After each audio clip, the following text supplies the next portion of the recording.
तीन बेगूसराय की महत्वपूर्ण समस्याएं हैं। पहला, एक तो एयरपोर्ट बनना चाहिए। दूसरा, यहाँ एक बड़े अस्पताल की स्थापना होना चाहिए। तीसरा, विश्वविद्यालय बनना चाहिए। और चौथे स्तर पर दियारा की समस्या का समाधान होना चाहिए। देखिए, कांवड़ झील को दुनिया में एक सम्मानित स्थान मिला है। यह मंझौल के लिए, बेगूसराय के लिए, बिहार और हिंदुस्तान के लिए गौरव का विषय है। इतना निश्चित है कि बेगूसराय में एक विश्वविद्यालय होना चाहिए।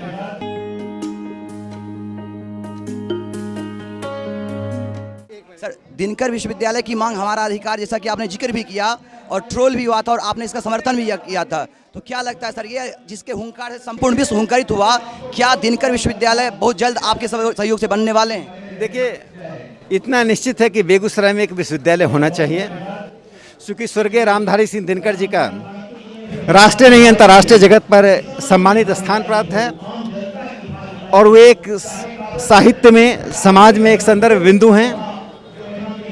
तो डॉक्टर श्री रामधारी सिंह दिनकर जी के नाम पर एक विश्वविद्यालय की स्थापना होनी चाहिए।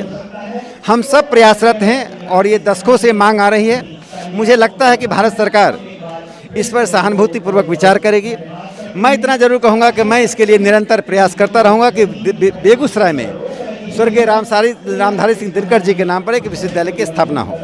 दरभंगा में जैसा कि आपने जिक्र भी किया था कि एम्स की सुविधा हो गई, एयरपोर्ट शुरू हो गया, लेकिन औद्योगिक राजधानी होते हुए भी बेगूसराय इसका उद्धार का बाट जो रहा है, इसकी प्रतीक्षा कर रहा है, क्या कहना चाहेंगे? देखिए, बेगूसराय का जो औद्योगिक चरित्र है, जितनी आर्थिक गतिविधियां होती हैं, जितनी इसकी संभावनाएं हैं, उसके अनुपात में यहाँ जो आधारभूत संरचनाएं हैं नहीं हैं। जैसे एयरपोर्ट का होना या पर्यटन के अन्य सुविधाओं का होना, होटल इंडस्ट्री का विकास होना, तो मुझे लगता है कि बेगूसराय में इन चीज़ों का बढ़ाने के लिए हम सबको साझा प्रयास करना चाहिए। एक और महत्वपूर्ण बात है, इस ज़िले में दियारा का बहुत बड़ा क्षेत्र है और दियारा के कारण, उपजाऊ ज़मीन होने के कारण होने के बाद भी लाखों किसान गरीबी, भूखमरी और अस्थिरता का जीवन जीते हैं। तो दियारा की समस्या बेगूसराय से समाप्त होनी चाहिए और बहुत कठिन काम नहीं है। बांध बनाकर, नहर निकालकर हम यहाँ की आर्थिक गतिविधियों को तेज कर सकते हैं। तो मुझे लगता है तीन बेगूसराय की महत्वपूर्ण समस्याएं हैं। पहला, एक तो एयरपोर्ट बनना चाहिए। दूसरा, यहाँ एक बड़े अस्पताल की स्थापना होना चाहिए। तीसरा, विश्वविद्यालय बनना चाहिए। और चौथे स्तर पर दियारा की समस्या का समाधान होना चाहिए।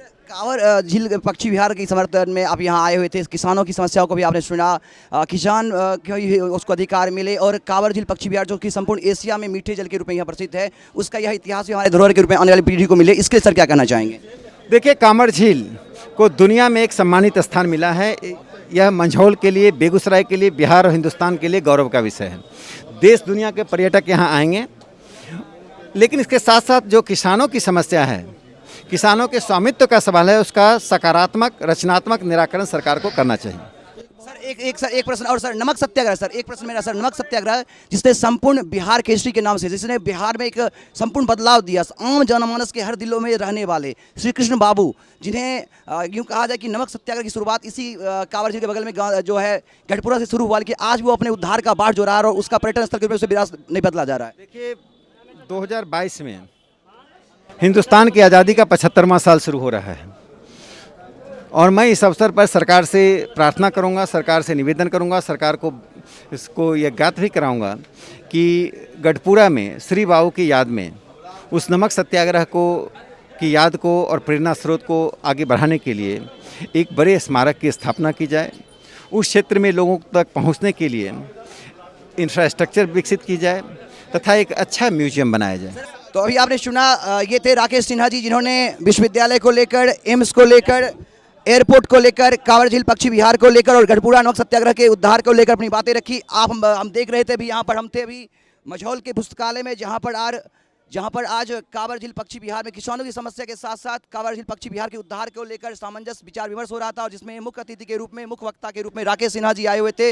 साथ ही साथ इसमें सुधांशु जी भी थे, जो प्रसार भारती के बहुत बड़े पत्रकार हैं, और साथ ही साथ इसकी अध्यक्षता कर रहे थे रामजीवन बाबू, जो इस क्षेत्र के सांसद हैं और हम सबों के अभिभावक हैं। तो जो भी सरकार हो, राज्य सरकार और केंद्र सरकार, जो भी सरकार हो, सबको चाहिए किसानों का भी उसका हक मिले। पर्यटन स्थल के रूप में भी बिहार में बदलाव आए, यहाँ काफ़ी संभावनाएं हैं। नमक सत्याग्रह को भी पर्यटन स्थल के रूप में विकसित किया जाए, पक्षी विहार को भी पर्यटन स्थल के रूप में विकसित किया जाए और किसानों को भी उनका हक मिले।